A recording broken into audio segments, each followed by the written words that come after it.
The first speaker of the evening is somebody who has made Victoria very proud. In the last federal election, he was elected to the Senate, and since getting elected has been a constant voice speaking up for this country, speaking up for our children, and pushing back against any force anywhere throughout our institutions that undermines their integrity. I'd like you, please, to make him feel very, very welcome and put your hands together for Senator Ralph Babet.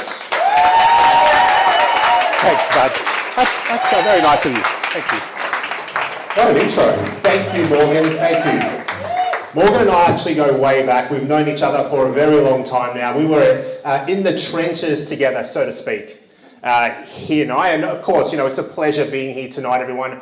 I appreciate the invite, Morgan. Thank you. Look, a bit about me. I'm not a well, I am now, begrudgingly a politician, but I never started out wanting to be a politician. I never started out, wanting to lord over my local community or my state or my electorate or anything like that. I'm just a normal person from the suburbs, from the southeastern suburbs, who just had enough. I just had enough of what the people that were in power were doing to this beautiful country that I love so much, and I decided that I had to put my hand up and do something about it. I decided that, complaining on social media wasn't enough anymore. I had to get into that big house on the hill, and I had to make my voice heard, because I knew that even though I'm very good at speaking, I was a real estate agent before being elected. I knew I had a voice. Don't hold it against me. Don't hold it against me. I knew I had a voice. I knew I could use it. I knew there were a lot of people around me, just in my family, in my circle of friends, that didn't have that ability potentially to stand in front of a camera or field questions from reporters and things like that. And I did. And I said, you know what? No, I have to get up. I have to put my hand up. I have to go to that big house on the hill, and I have to bring the voice of the people that don't have a voice right now to Canberra. That's why I did it. And for those of you that are thinking that you might be that person, you have to do it. You have to do it, because if you don't do it, we're going to lose Australia. Make no mistake, Australia is on the precipice right now of being lost. So, look, obviously it's a pleasure to be here this evening. That goes without saying. I'm amongst like-minded people. It feels a little bit like I'm preaching to the choir or preaching to the converted, but that's okay. You need to know that you have representation in Canberra, and I need to know that when I'm in there getting yelled at by almost everyone in that building, being called all sorts of terrible names, that there are people here that have my back, because they're not in Canberra, they're around here in the suburbs. I need that. I need that.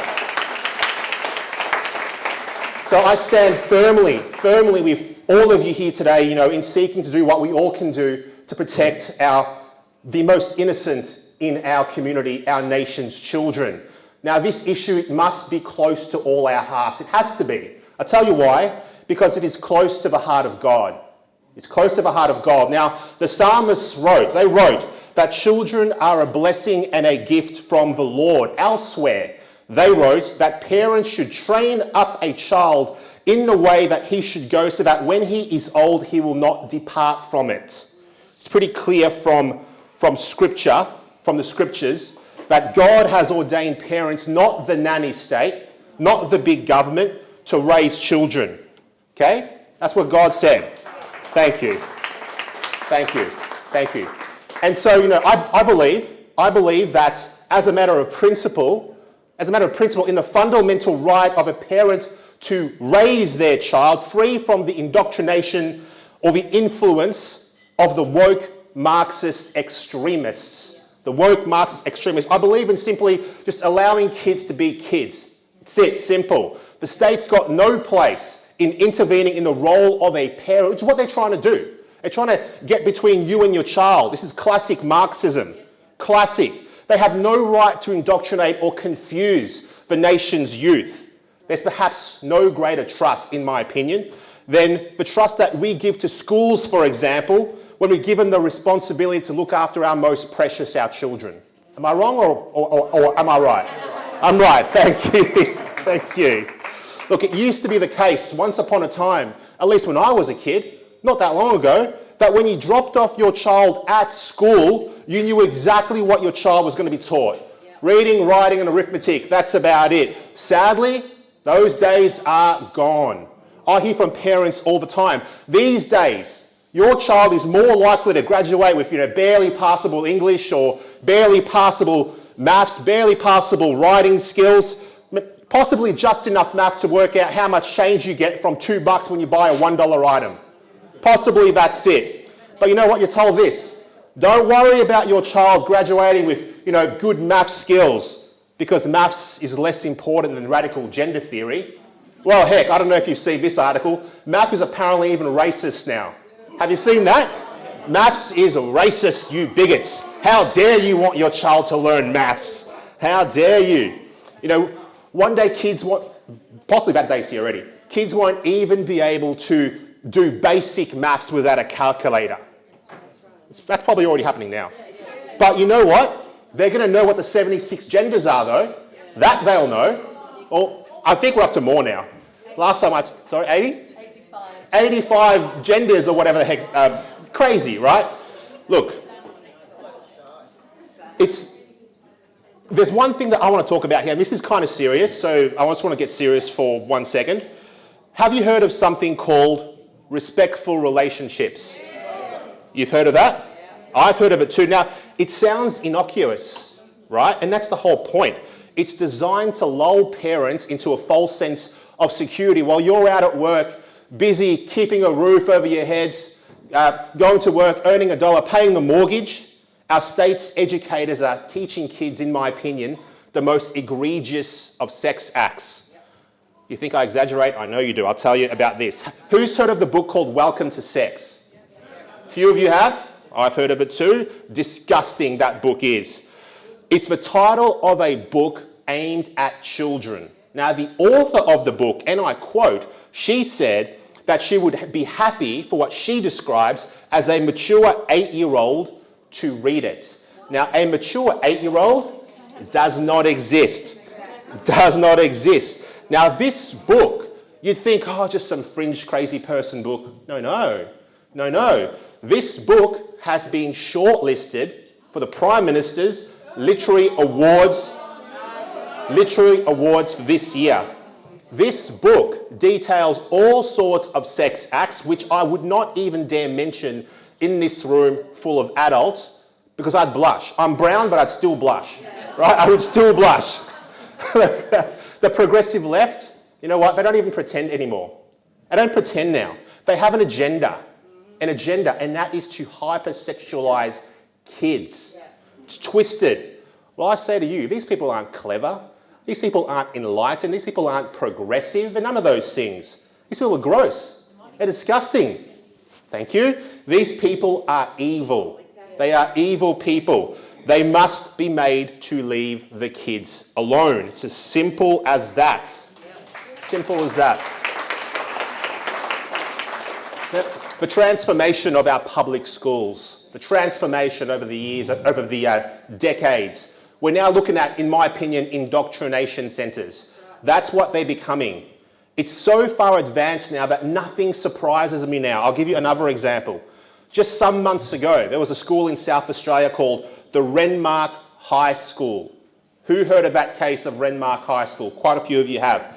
Now, children were given a presentation on what they called respectful relationships at Renmark High School.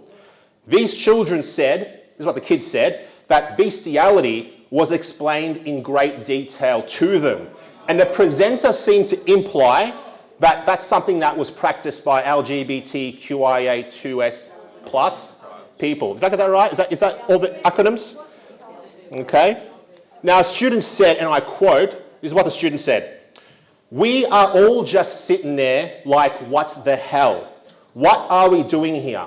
Why are we learning about animals having sex with humans? It was really disgusting. It was really uncomfortable," end quote. That's what she said. Now, some of these students, they made excuses to get out of the classroom. "Oh, teacher, I need to go toilet." And they just didn't come back. These students have now been offered counselling by the school, right? Now, it's ironic, isn't it? It's a bit ironic, right? Schools are desperate to teach kids about consent, but deliberately ignore parental consent because, of course, the parents were not told about any of this. They only found out after the fact when the kids came home disgusted and, rightly so, and told their parents about it. That's how the parents found out, okay? Terrible stuff. I was also disgusted to learn that last year, some publicly funded schools held drag shows for children in school. Now, why would these schools pay biological men to dress as caricatures of highly sexualized women and then perform for the kids and then not tell the parents? What the hell is that about? Why do children need to see drag queens? Why? More importantly, why do drag queens try so hard to perform for children? What about go to the old folks' home? I'm sure they'd appreciate having a laugh. What about at the TAB?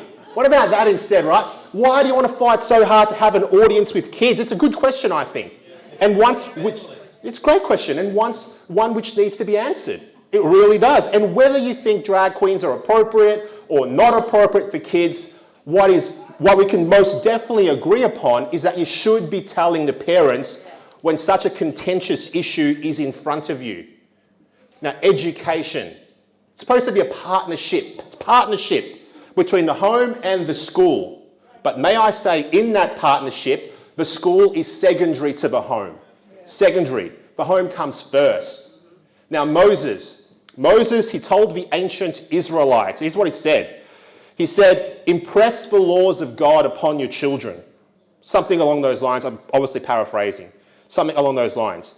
And in Deuteronomy, he said this. He said, talk about the law of God when you sit at home, when you walk along the road, when you lie down, and when you get up. That's a quote. In other words, nothing is more important for parents than taking responsibility for the education of their children. And that education it should be in wisdom, it should be in righteousness, and it should be in godliness. Yes. That's what it should be in, not what we're seeing today. It's why we can't be passive. Can't be passive when it comes to children's education, to your children's education. You've got to be an active participant. Too often, right? There is not only a lack of transparency in this whole process about what children are being exposed to or taught at school, there is in fact deliberate secrecy. I'll give you an example, okay? In Victoria and in Queensland, we have teachers that are being directed to keep a child's social gender transition secret from their parents. Did you know that? So your child goes to school, and in school your child will identify as a girl and have a different girl's name. And the teacher will call that child the girl's name if the child's a boy. And they don't tell you when you go pick up your child what's going on. I think that's wrong. Parents should be a part of that process from start to finish. No secrecy. Now, the Labor governments, they've allowed this to happen, and it's outrageous, obviously. But the Liberal governments, they're too cowardly to make this a key election issue, too cowardly to talk about. And I think this is a grave injustice, okay? Because the culture of today will become the politics of tomorrow. So if you don't engage in these cultural things, guess what? It's going to become ingrained, and it's here to stay. You've got to catch it now. You've got to catch it now. Now, if the two major political parties in our country don't want to speak up for the safety of children and the rights of the parents, who will? You have to. You've got to speak up. Now, this is an issue that's obviously very important to me. It's one of the key issues that drove me to put my hand up for the Senate, because I had just had enough. I had enough of the, anti-human, anti-God, radical Marxist agenda, which is the agenda that I'm surrounded with every time I go to Canberra. There is definitely an anti-God agenda at play in Canberra. Make absolutely no mistake about that. Make no mistake. I sometimes feel when I walk into that place like I'm surrounded by satanic forces. That's what I feel like. And when I come back from Canberra, I feel like I just have to have a hot shower and sit down and meditate for 5 or 10 minutes just to get those evil spirits off me. Maybe that's just me, but that's just how I feel. Now, last year in Canberra, myself, Senator Malcolm Roberts, Senator Alex Antic, Senator Matthew Canavan, we were proud to stand together in solidarity. We're all from different parties, of course, as you would know, to co-sponsor and introduce a bill called the Childhood Gender Transition Prohibition Bill 2023. Simple bill, We just said, hey, you know what? We need to restrict sex change medication and sex change surgery for minors. Now, I would have thought that this was common sense. It would pass flying colours, no issue. Nope. This bill is likely to be unsupported by the majority of your elected members, from what I've been gathering around the halls of Parliament. Terrible. Such a simple bill. Now, this woke agenda, which we're all fighting here, and it manifests itself in all sorts of ways, but today we're talking about kids. This woke agenda, it's run through all of our institutions like a virus infecting a host. That's what it's done. But you know what, ladies and gents, we're the cure. We are the cure to that virus. The average, everyday person standing up and saying, no, I'm not okay with it. Talking to friends, talking to family members, coming to things like this. This is what grassroots activism is. This is how it starts. But the most important thing is you cannot be afraid to speak, and you can never be afraid to lose your voice. You have to use it while you have it, even if it's just within your circles of influence. We all got to do our part. You're doing your part here where you can, and then I'll do my part over in Canberra. Okay, but we all got to play our part in this giant fight that we have on our hands here. We just can't stand by and watch while they destroy Western society. Not just Australia, Western society is under threat here. They're spreading their sickness out into the world like a dark shadow. That's what they're doing. Now, a child under the age of 18 can't get a tattoo, can't buy a beer, can't drive a car, can't go to the pub, can't buy a pack of smokes, can't do any of that. And yet here we're telling this child, hey, you want to cut off your perfectly healthy breasts? Well, how soon can we get this child under a knife? No worries. Crazy. It's dysfunction. It's dysfunction. Why are there people in society right now that are so careful about young people when it comes to buying a packet of cigarettes or a beer, but so cavalier about radical surgeries and chopping off their bits? Why is that? 1 minute they're going to say, you can't get that butterfly tattoo on your wrist, young lady, you can't do that. You might regret it one day. Oh, you want to cut your boobs off? No worries, come on in. Come on in. No normal, rational person thinks that this is sane or normal or rational. Are you with me on that one? Thank you. Thank you. Look, the number of children that are being treated in gender clinics has shot up through the roof. This is something that we should be very concerned with. It's not something that should excite us. It excites some people on the radical Marxist left. I don't know why, but it shouldn't. We wouldn't give a child a cigarette, so let's not give that child a double mastectomy just because that child has been brainwashed to think that that's what they need. Because no child is born in the wrong body. Amen. Now, politically, thank you.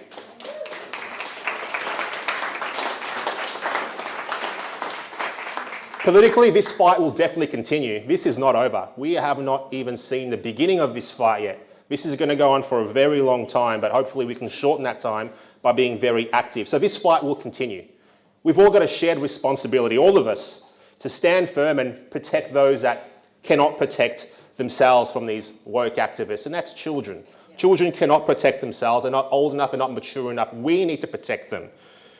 We've got to protect them from an ever-expanding ideology that has zero basis in biology, zero basis in science, and zero basis in medicine.